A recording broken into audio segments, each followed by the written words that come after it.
Today, my featured guest is Nate Bailey. Nate Bailey is a best-selling author, speaker, coach, and entrepreneur. Nate works with professionals to help them work through the issues or sticking points that continue to hold them back in life, as well as open them up to the possibilities in their life that they are not able to see on their own. We call those blind spots. You know, the thing you don't know, but it's running your entire subconscious. Yeah, that's those things that the St. Paul in the Bible speaks about. Why do I do the things that I don't want to do? And I don't do the things that I want to do. It's this internal battle. So that's what Nate helps you with. He has run several successful businesses, played collegiate football, completed a deployment to Kuwait in support of Operation Iraqi Freedom as a first lieutenant in the U.S. Army, and constantly pushes himself physically and mentally through events like SEAL Fit, Kokoro Camp, a 50-plus hour event with no sleep, modeled after U.S. Navy SEAL Hell Week. Now, Nate is married with 3 children, and you can find him at natebailey.org, natebailey.org. Nate, welcome to Broken Catholic, #1 podcast on iTunes for Protestants and Catholics. Go ahead and fill in some of the gaps in that intro, would you? Hey, I appreciate you having me here. And there's not a ton of gaps there, but yes, entrepreneur. I was in the insurance business at an insurance brokerage for around 14 years. And I was deployed kind of for about a year and a half in between there. Owned a CrossFit gym, still own multiple rental property investment properties across the country.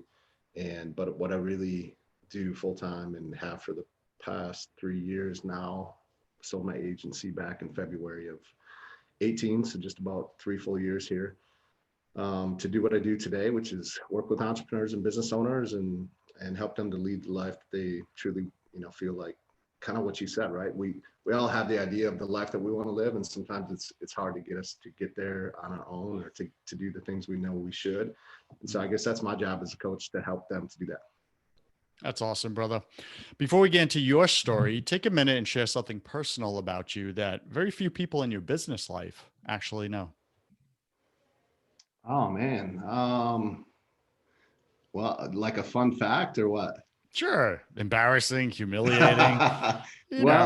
So when I back in the day, I guess 1994, when I graduated high school, went from a small town in northern Wisconsin to the big city, right, to the Twin Cities, Minneapolis, to play community college football, junior college football. And so we would go out to the dance clubs, and because we were 18, and that's what you do when you're 18. And we went there. It was Prince's club. So Prince was still pretty big back at that day, obviously before he passed. And it was called Quest. But regardless, we're there, and they start handing out these tickets to certain people, because there's this upper level of the club that was like private.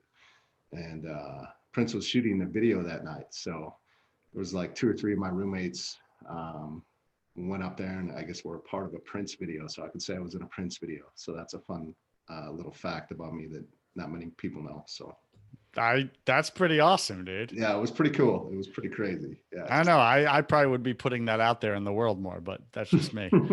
That's awesome, brother. All right, let's get into your story. So take us back to like young adult or childhood, actually. Let's start there. And what kind of family were you raised in? Was there faith? Was there spirituality, religion? What did that look like? Kind of paint us a quick picture of growing up, back then. Yeah, you bet. So, well, my mom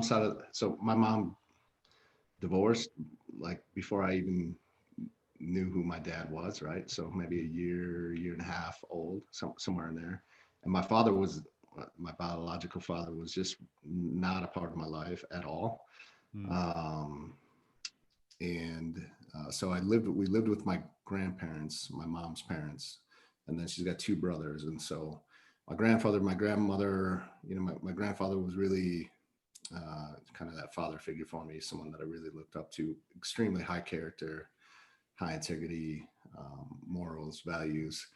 And so he was definitely a good person to have in my life, and my uncles were kind of there for me too. But my mom chose to move up to northern Wisconsin, which is where I happen to be right now, to get out of the city, I guess. She's just not a city person. And so she moved up there. It was just me and her. She got remarried shortly after that, if let's say within a year or two, and to my stepfather, who has really been my dad. They're still married to this day, and that's been over 30 years now, I think. So, but faith was not a big part of my life. We would kind of go to church very on and off, sporadically. There was a point where they some things happened for them that they looked, I think, to as works of God, which I'm sure it was. And so then they kind of committed to go to church for a while, and then they got turned off by church. They were committing financially what they could, and I think they were starting to get a few calls from the church to asking them if they could give a little bit more than they were, and that really turned them off.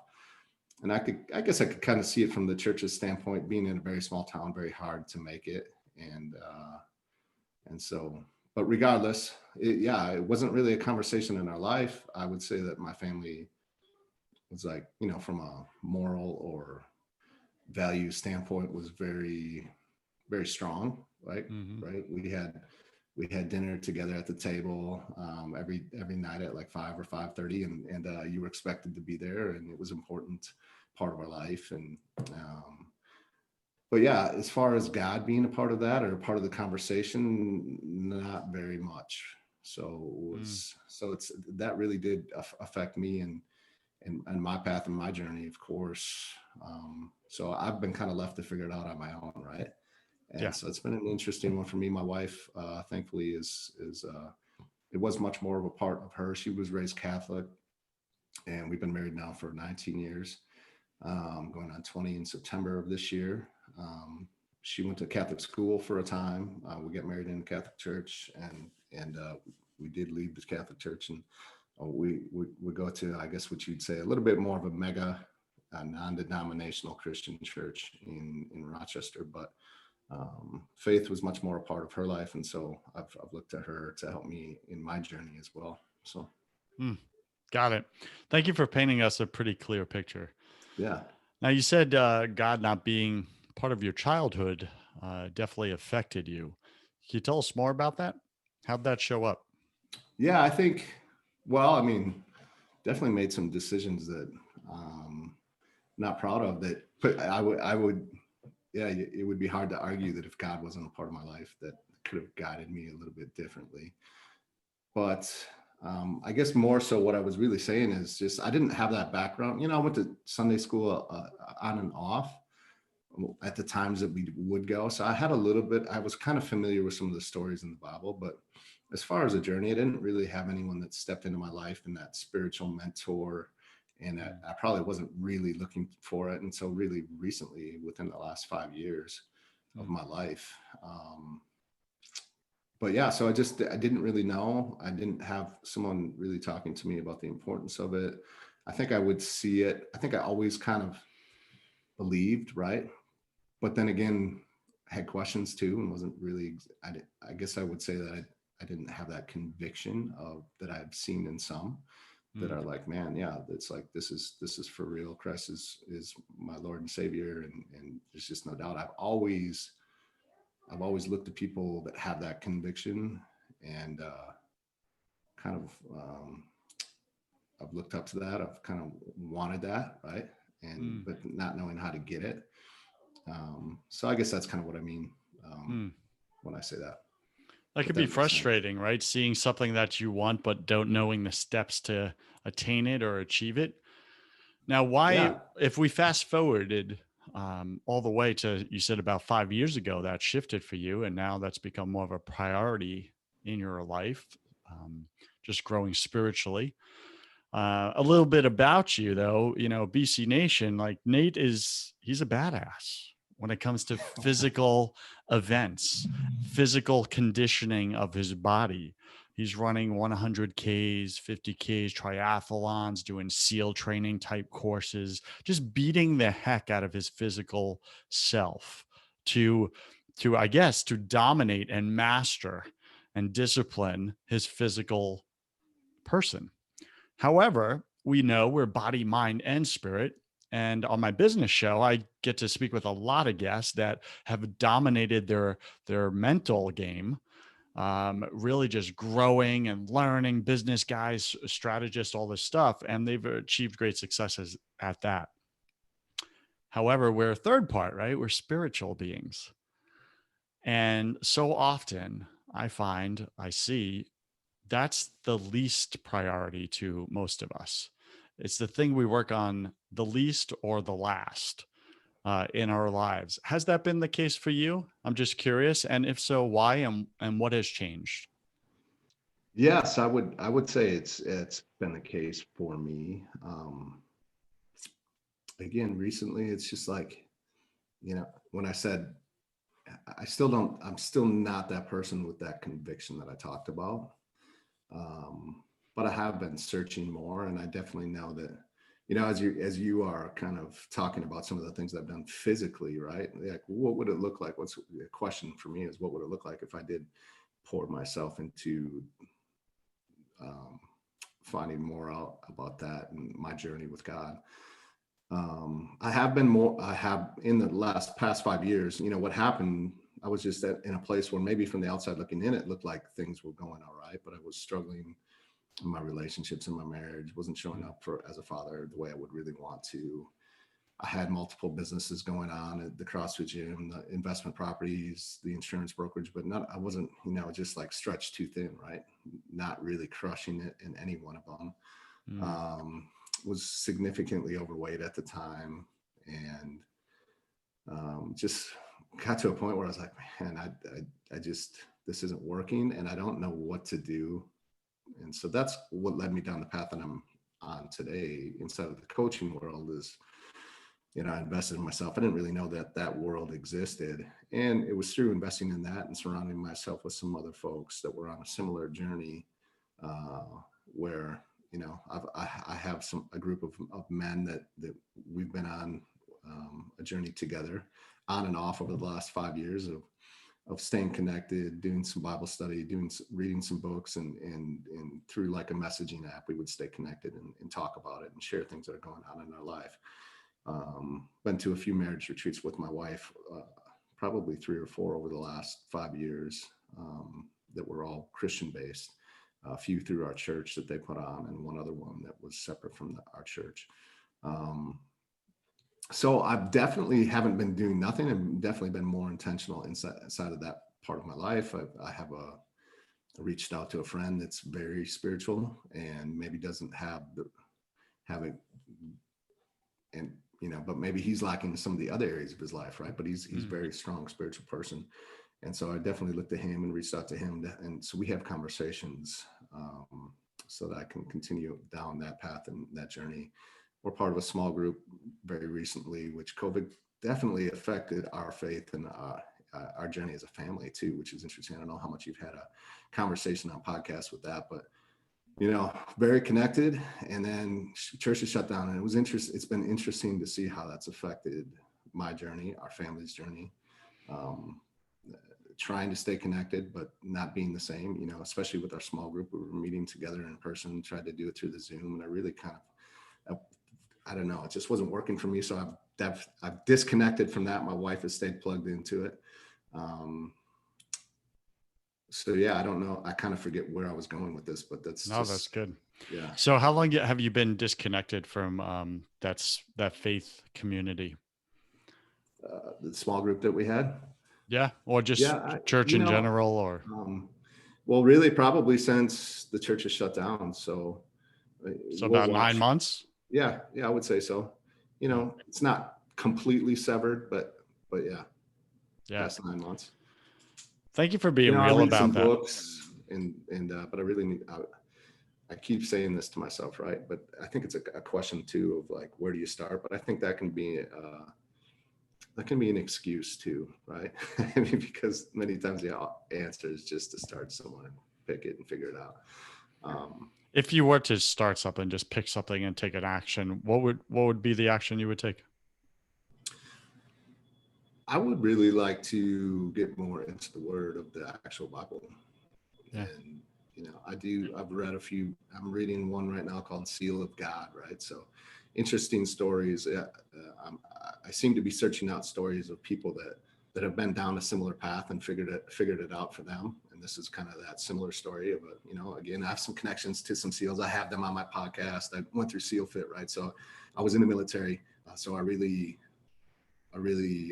respect special operators because they have that discipline in their life that I feel like is important. That's something that I preach to my coaches. So I've been drawn to that. So I'm reading this book of his journey and his testimony, if you will, and other books like that. But I really haven't spent a ton of time just actually in the Bible. And I think that's, where the answers definitely reside. So I find it interesting hearing you say that, like, the answer or the action to take, yet there's a part of you, right? Your heart is like, yes, that's the thing. Go do it, get it.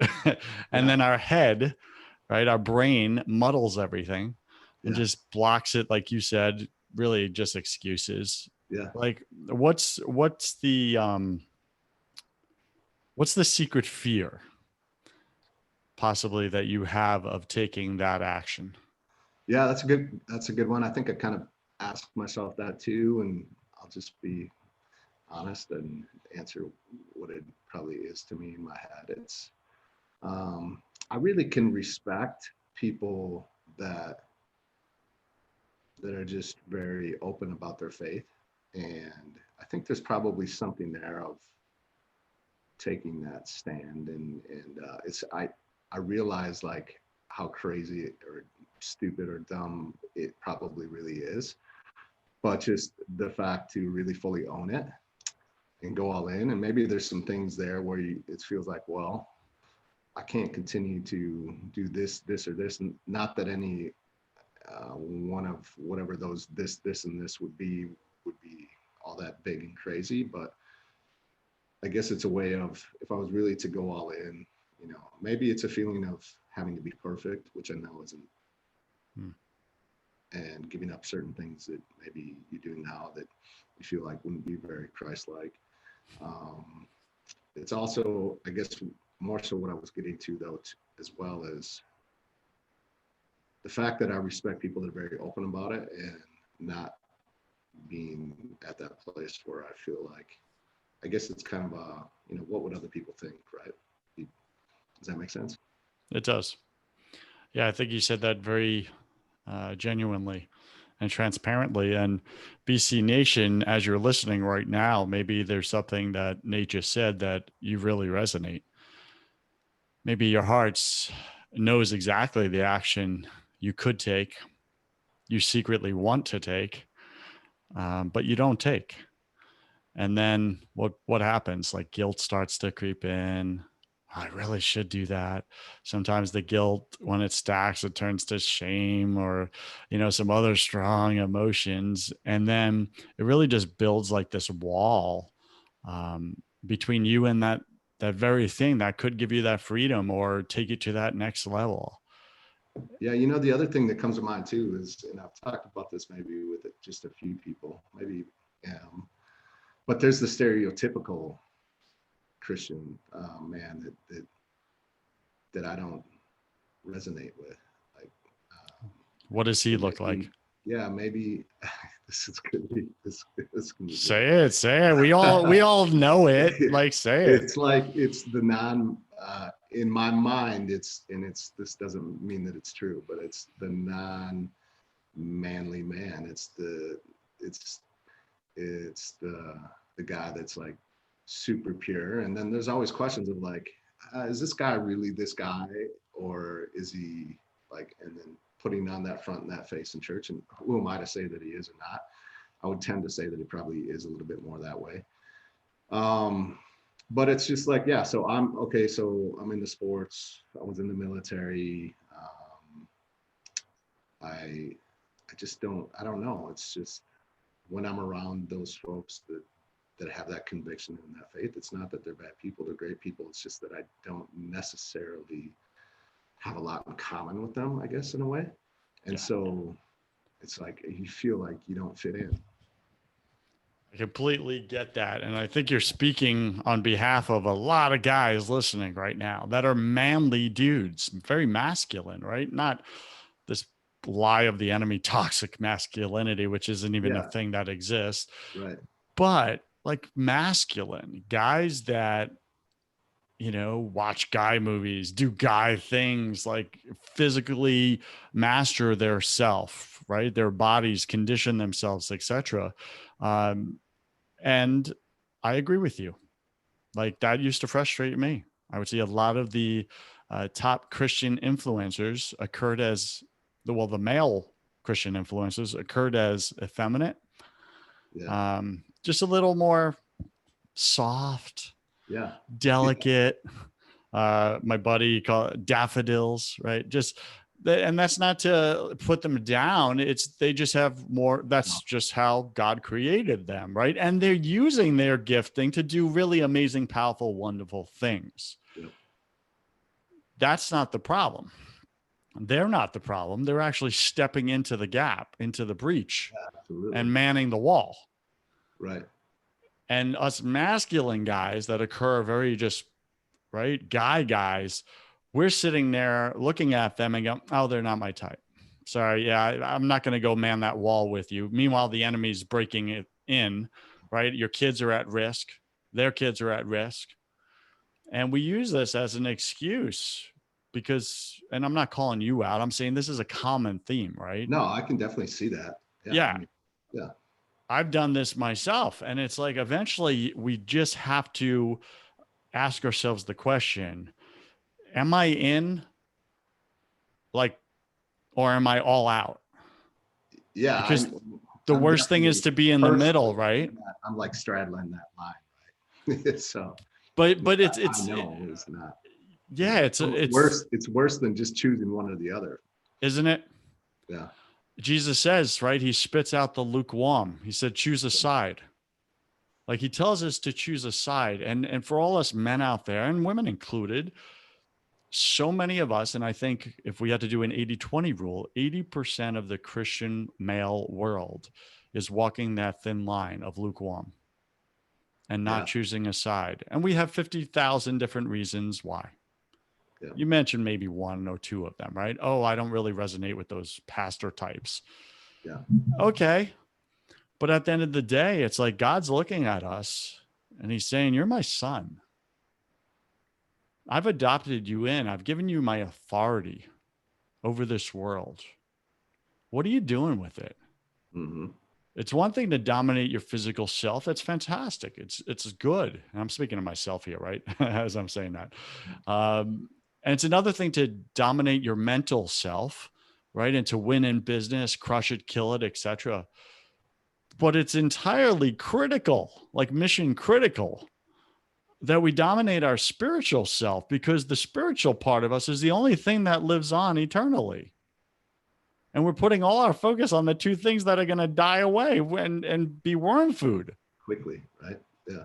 Like, speak to that. What shows up for you in that, Nate? Yeah, I mean, it's when you put it that way, right? I guess it's the same reason that a lot of people will, I talk with my clients all the time about self-sabotage, which is, why do I continue to eat the foods I don't want to? Why do I not work out when I want to? Why do I continue to drink the alcohol when I know that it's not serving me or whatever, right? What's a self-sabotaging habit? Because of the payoff is the immediate instant payoff is greater than the down the road cost that's much greater, but we can't see it. So we just like, either that's not going to happen to me or it's so far out. I have time to change my ways. So I think that's really probably just hit that on the head for myself. It's the same thing. It's like, man, I just want to continue to live this way. And now, and I will, I'll change later or yeah, it's just the living life my way in the here and now seems to be maybe more satisfying than a strong relationship with Christ. Because yeah, it sounds bad, but It's what's so. It's Yeah. what's real. Yeah. And you know what? I just want to acknowledge you publicly in front of all our listeners across the world. Nate Bailey, you're heroic. For you to speak so real, so flat, so transparently, and not try to look good, Yeah. and just say what's so, and say, hey, here's what I'm saying I want, but here's not what I'm doing. And here's Right. why. And Yeah. to own that, like just to take ownership, you know, that military guy, you got to take Yeah. ownership of what's my part in this thing, this mission, Hmm. right? What's my part in my family, leading my family? What's my part in leading my business, etc. You've done this in all these areas, and you know what life was like before you were taking leadership in these areas, right? It Yeah. wasn't a road you said it very clearly. It wasn't working. Yeah. Yeah. It wasn't working. And you stepped in because you hit a bottom, I'm guessing, where you're like, dude, what the heck, man? This isn't working. I got to do something. Yeah. But so many times in our spiritual life, we don't get to that place, Right. or we avoid it and distract it with other things so that we never see, hey, this isn't working. Yeah. So if you were being just continuing in this courage that you're obviously displaying here, is there something you'd like to take on, like a personal challenge? You're a challenge guy. You offer challenges to I'm a all challenge. your men that you coach and stuff. What I do. Is there a challenge you'd like to take on, say for the next 30 or 40 days, right? To develop a new habit of sort to really grow your spiritual life? And if not, it's totally fine to say, no, I'm not ready for that, It Joseph. definitely is. That's a conversation that I have with myself often. But what's the challenge, Joseph? Got it.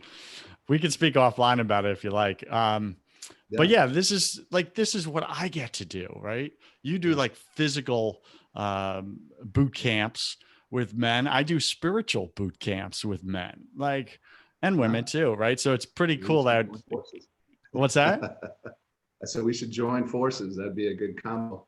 That could be a really great combo for sure. I Yeah. agree with you. And it's like I just look at how God puts people together, right? And you were invited through another buddy Yeah. to be on the show. Here we are, right? You're there at a rental property, hunting Yeah. and fishing, but jumping on, this number one podcast and just getting real about what's real. And dude, that's awesome because you're giving words to our listeners right now. They didn't know how to articulate what they were struggling with. You Yeah, I just, appreciate that. Hope so. I just yeah, I don't look at it that way. Maybe that's just that's but okay. That's just a blind spot. I see yeah. it. You just gave words to people's pain, dude. Yeah. Because it's an irritation. Yeah. So anyway, I just really appreciate that. BC Nation, we're speaking with Nate Bailey. You can find him at natebailey.org. And man, this is what leadership looks like. I have a 3 word definition for leadership. Nate, you go first. That's it. What's my 3-word leadership? Oh, No, you I'm go first. saying That's it. Yeah, yes. Yeah, that's absolutely. Love that. that's leadership, right? You're a military guy. You go Yeah. first. How do you lead a group of guys? You go first. Yeah. Show them how it's done. You take the bullet, right? You run Yeah. at it. You lead your family. You go first. You don't put it on your wife to be the spiritual leader of the home. You go first, right? This is Absolutely. leadership. And I just, again, acknowledge you for going first today Yeah. in this conversation and just owning it and saying, man, okay, there's definitely an area here that God just agitated Yeah.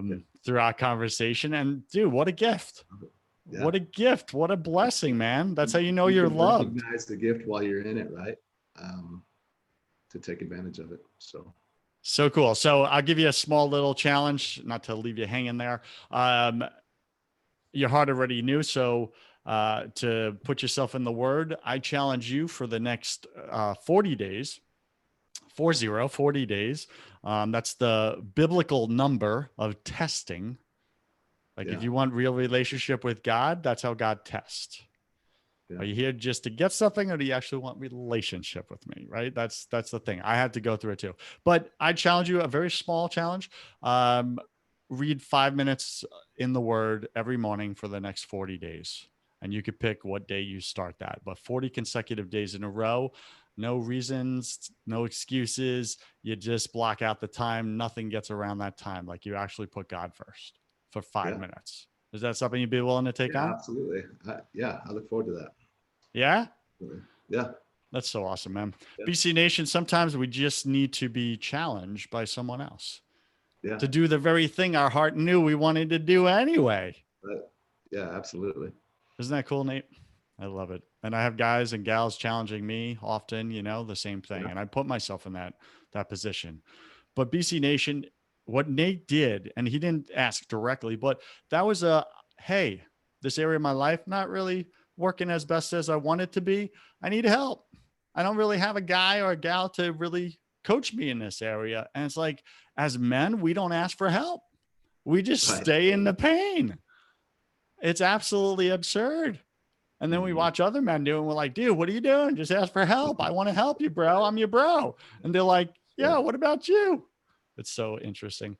Nate, speak to us about some of the things that, well, actually, let me ask you this.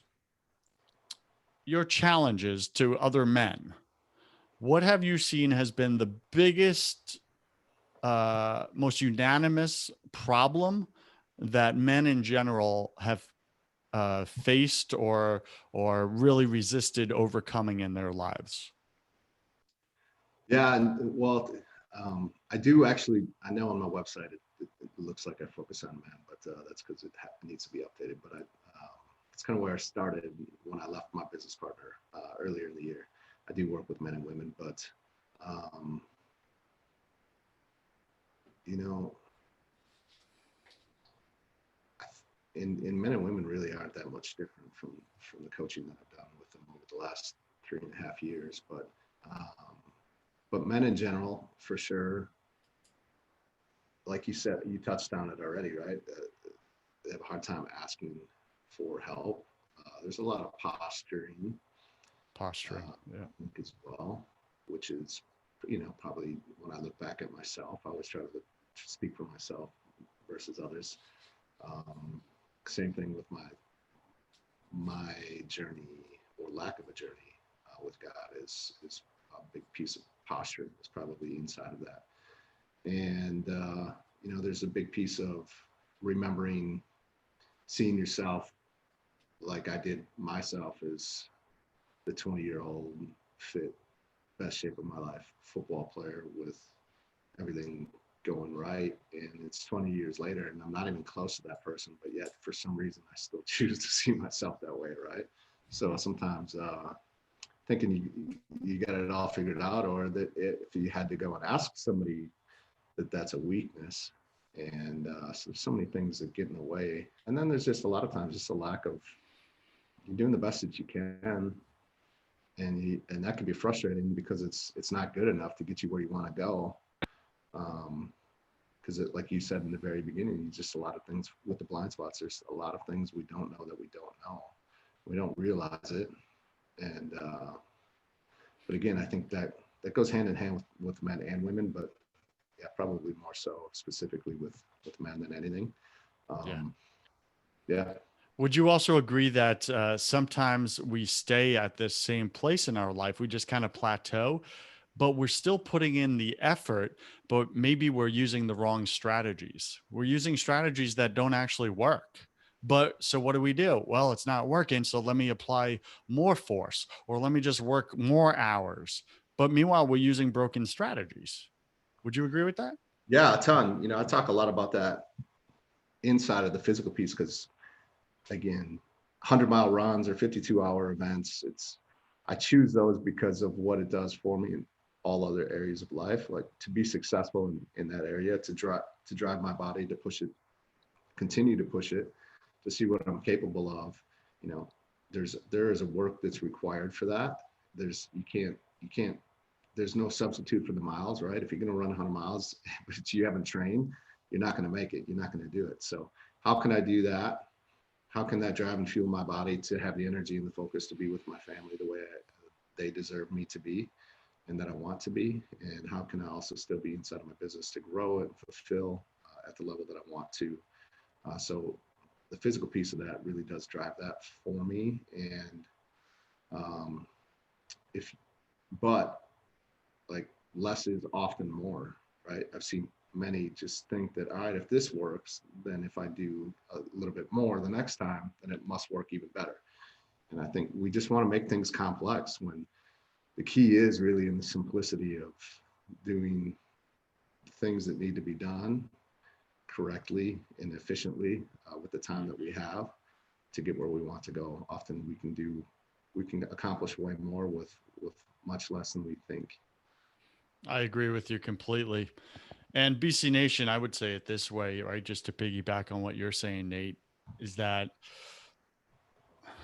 if I wanted to, I told you offline that I do not like running long distance, right? Yeah. I like more wind sprints. So, like you doing these 100Ks is like, that's a foreign language to me, right? Yeah.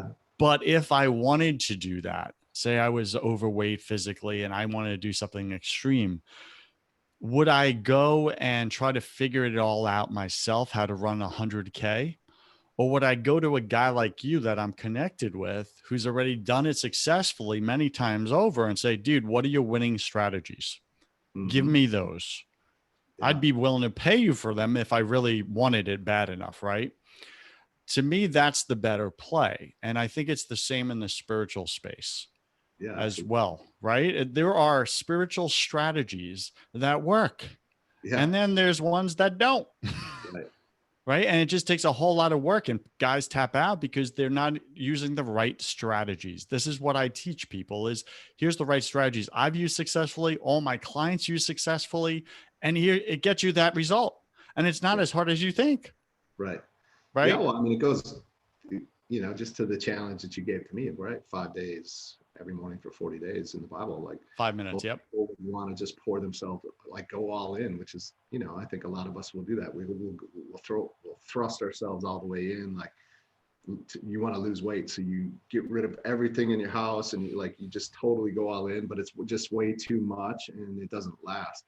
But I can do 5 minutes a day, and I bet those 5 minutes a day actually um, are incredibly powerful 5 minutes that are life changing if you really commit to it. And it's very simple. And some days, 5 minutes might turn into 30, but if you keep it at a minimum of 5 minutes a day, I know that it will be life altering and changing. So It's awesome. All right, we're going to get running here. We're speaking with Nate Bailey. You can find him at natebailey.org. Nate, welcome to my favorite part of the show. Welcome to the confession round. I'm going to ask you 10 quick fire questions. You'll have about 3 seconds to answer each. Don't overthink it. It's just for fun. Are you ready, sir? yeah, I'm ready. All right, what's your favorite thing about God?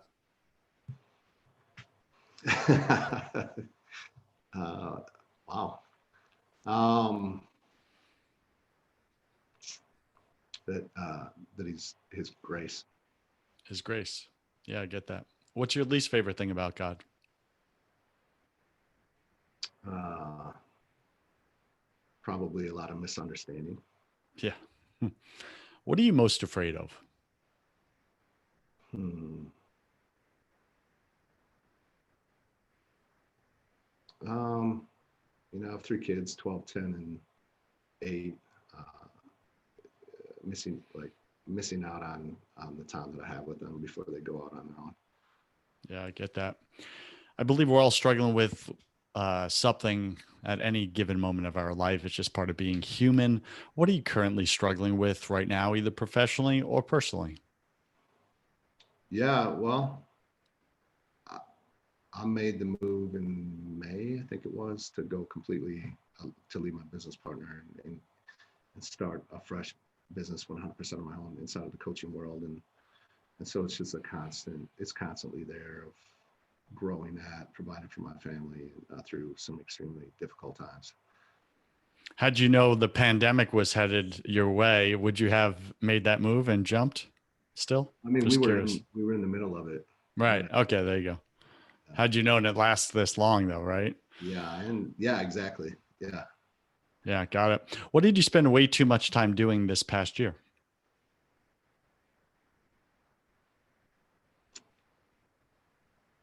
Again, because of the decision I made and the pressures to produce, I've spent more time in my business than I've wanted to, but at the same time, it felt like it's kind of been necessity because I do need to provide.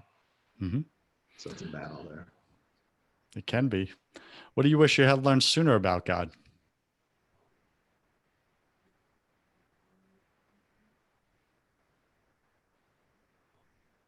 I would say, I'm not sure.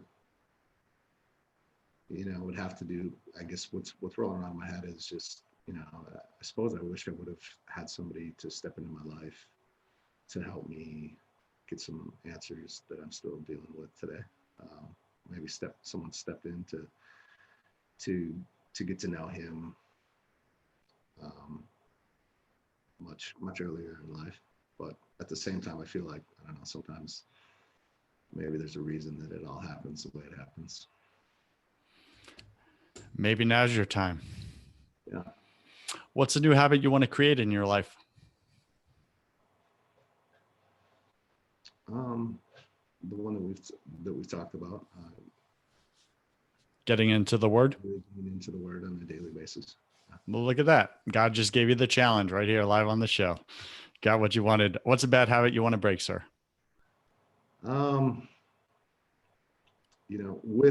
With COVID and with the new business and with all the other convenient excuses, not having the races, which has really driven me. I'm excited to get back on track physically and to where I was probably at the beginning of the year.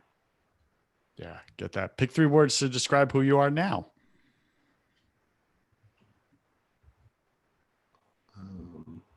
Big 3, huh? I am a leader.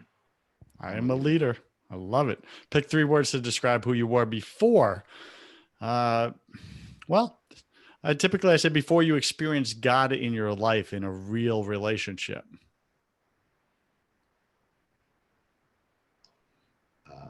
I was lost. I was lost. Love it.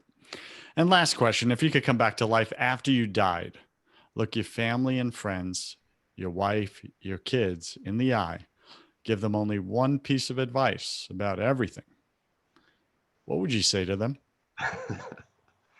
Excuse me. Well, that's a tough one. Yeah, it would be something around really just like live life, go after what it is that you want to go after, and recognize that there's no guarantees. Life is short, can be over in a second, and to just be present. Yeah, be present and live life. Got it. Any final wisdom? What's the one thing you want my listener to know about growing spiritually versus not? I think, even though I'm still really, as we've talked, I'm still inside of this journey of figuring this out for myself and finding that relationship with Christ. But I know there have definitely absolutely been times when I've felt more connected, and I've felt things happen in my life that were the hands of God, and I've seen some times when I've been significantly off the path and very disconnected, and as obvious as that probably is, well, to have those realizations and to know which path you should be on, it's it does come down to our conversation of being intentional, and you have the questions, go get the answers, and we know where to go to find them, and oftentimes we just don't do it. So go get those answers, go do those things that that are required to have that relationship. BC Nation, go do those requirements, go get those answers, go to the people you already know who have the answers, who have the winning strategies. They're right there in front of you. Go get it. And Nate, what's the best way for BC Nation to get in touch with you if they so choose? Yeah, the easiest way would just go check me out on my website, natebailey.org. You can connect with me there just about everywhere. The 2 main social platforms that I'm on are Facebook and Instagram. But yeah, natebailey.org. You can find out everything I'm up to and contact me there. Fantastic. Nate, thank you for being on Broken Catholic. I wish you God's love, peace, and joy in your life, sir. Thank you so much. Appreciate it. Cheers.